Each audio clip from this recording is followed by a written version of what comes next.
Behind almost every major fight in the European Union, there's a battle about money. And the mother of all battles? The negotiations over the long-term budget. In Brussels speak, multi-annual financial framework. A couple of days ago, the European Commission presented its first proposal. The budget covers the period from 2028 to 2034. It amounts to 2 trillion euros, a whopping increase of 67% compared to the current budget of 1.2 trillion euros. The spending would rise from 1.13 to 1.26% of the EU's gross national income. Commission President Ursula von der Leyen said the proposal is a comprehensive overhaul of the EU budget to make it simpler, more effective, and better aligned with European priorities. But what exactly these priorities should be is now up to debate among the various stakeholders, national governments and the European Parliament. That begs the question, what do Europe's citizens consider a priority? Myślę, że szkolnictwo, bo to bardzo kuleje w naszym kraju. Niech pomagają biedniejszym, bo na obronność są środki wystarczające. Głównie na bezpieczeństwo, na obronność, no i chyba na działania przeciwdziałające bezrobociu młodych. I know Erasmus Plus and programs like this are always the thing that people think of very fondly when it comes to the EU and its involvement in their lives. And I would like to see more funding for these kinds of exchanges. Il n'y a pas que la défense, il y a aussi le côté humain. Pour moi, la priorité, c'est d'abord l'environnement, ce qui est développement durable et puis la richesse. Let's bring in Gerardo Fortuna now, who has covered this story for Euronews. Good to see you, Gerardo.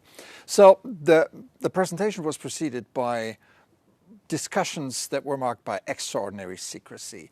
Now, based on your reporting, tell us a bit about the process of how the sausage is made. The Commission put up a system that could reveal spy movies because it's a classic example of compartmentalization. So they divided people working on this dossier into groups, and these groups only had access to information necessary for carrying on their tasks.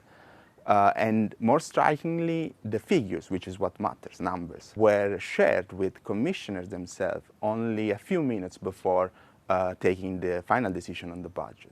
So you've covered many budgets. Looking at this draft proposal, what are the main characteristics? What is different compared to the last time? There's a lot of the lessons that Ursula von der Leyen learned in her first mandate, where she faced unprecedented challenges like the full-scale invasion of Ukraine, COVID pandemic, increase in energy prices. The EU needs more agility. And that's the main characteristic, moving money from one pot to another when it's needed. And the other one, of course, is simplification. We used to have over 50 funds, now we have just fewer. Cohesion policy, so regional funding, and common agricultural policy, EU farming subsidies, will be merged into a single pot. So what happens next? When will the final budget be approved? It will be a long and highly likely difficult road ahead. Now the Danish presidency of the EU Council is supposed to come up with what we call nego box, so a negotiation piece of paper to start the talks between EU leaders by December, the next EU summit in December.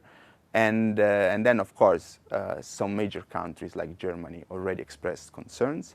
It's going to take 1 or probably 2 years. There's also the European Parliament involved, but the Parliament just have to sign off.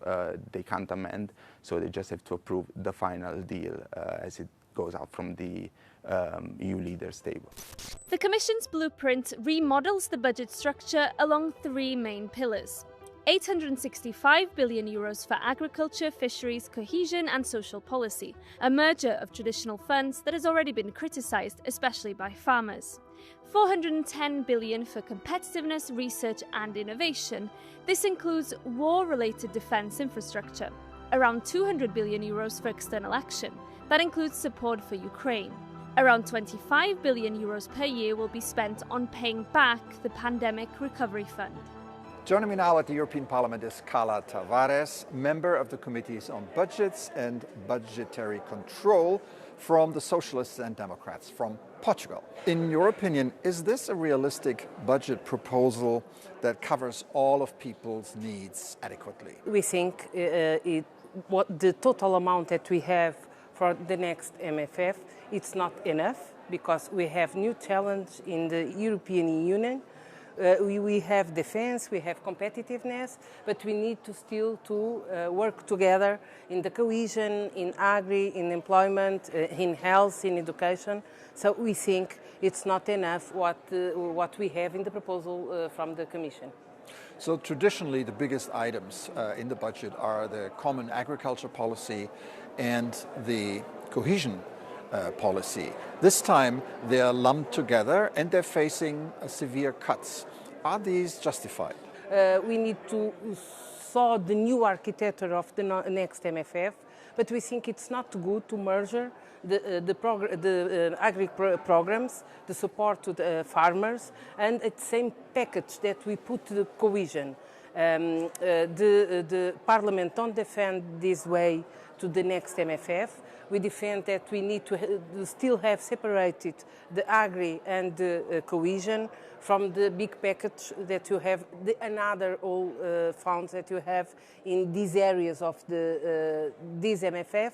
When you separate the agri and the cohesion, you put ones and others to fight for the budget, and we think it's not a good idea. It's not a good way for the future. And finally, what about investments in the fight against climate change? Is this still a priority? For the 27 member states, it's a big priority in the next MFF. It's important to remember that the next MFF begins in 2028 until 2034.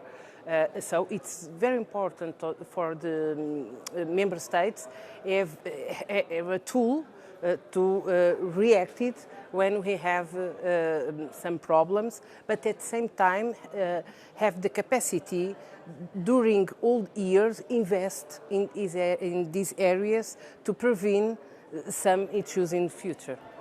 Whether the Commission's budget proposal will survive in its current form is highly unlikely.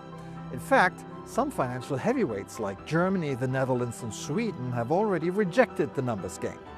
They believe the budget is too big and too expensive.